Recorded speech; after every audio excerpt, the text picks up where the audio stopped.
TV's dying. The legacy media is dying. Is that true? And I'm seeing it, in my opinion, breathing its last fumes. And it's happened so fast, their death isn't even noticed. One of the best reasons is because nobody trusts them anymore. And the reason why nobody trusts them anymore is because they're not trustworthy. And are being replaced via the internet at high speeds. The internet is faster than TV. It's more immediate than TV. They obviously don't believe that the New York Times, the Washington Post, CNN, Fox, and MSNBC are telling them the truth. Like all those media companies, they are deliberately attempting to reform that TV-style, non-interactive echo chamber, but they've lost. There are too many alternatives already available. Whether they are people like Joe Rogan or independent journalists. You don't have to be an apolitical, objectively trained Columbia School of Journalism fellow in order for you to be a journalist or for you to do active journalism. Representing more people in a wider range than what gatekeepers have historically allowed. Then came 2016. Trump is a con. President Trump. President Trump. President Trump. President Trump. President Trump. Trump. Trump. Trump's Trump. Trump. Trump. Trump. Trump. Trump. The Trump campaign.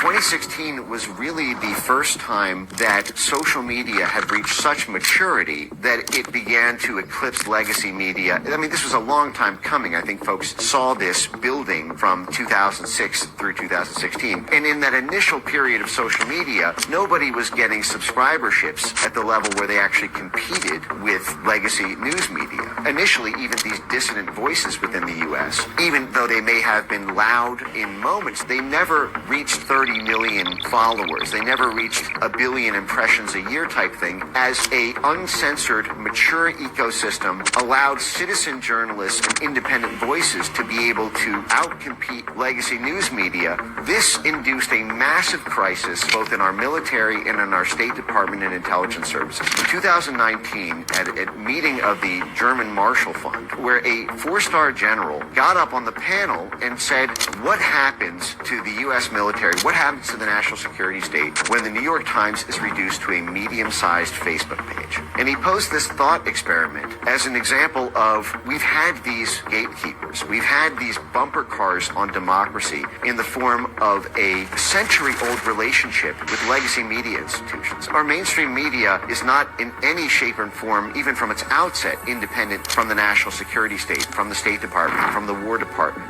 All of the initial broadcast news companies, NBC, ABC, and CBS, were all created by Office of War Information veterans from the War Department's effort in World War II. You had these Operation Mockingbird relationships from the 1950s to the 1970s. Those continued through the use of the National Endowment for Democracy and the privatization of intelligence capacities in the 1980s under Reagan. There's all sorts of CIA reading room memos you can read even on CIA.gov about those continued media relations throughout the 1990s. And so you always had this backdoor relationship between the Washington Post, the New York Times, and all of the major broadcast media corporations. Rupert Murdoch and Fox are part of this as well.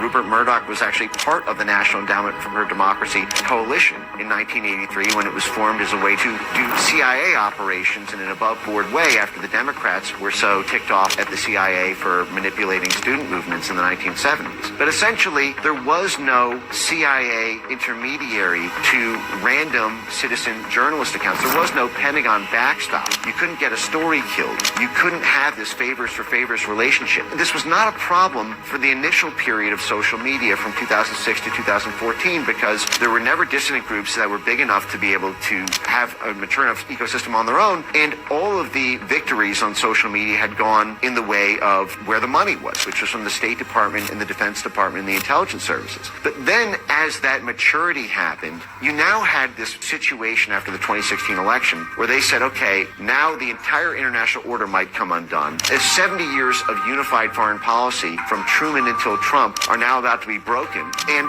we need the same analog control systems we had to be able to put bumper cars on bad stories or bad political movements through legacy media relationships and contacts. We now need to establish and consolidate within the social media companies. And the initial predicate for that was Russiagate, but then after Russiagate died, it gave rise to this multi-billion-dollar censorship industry that joins together the military-industrial complex, the government, the private sector, the civil society organizations, and then this vast cobweb of media allies and professional fact-checker groups that serve as this sort of sentinel class that surveys every word on the internet.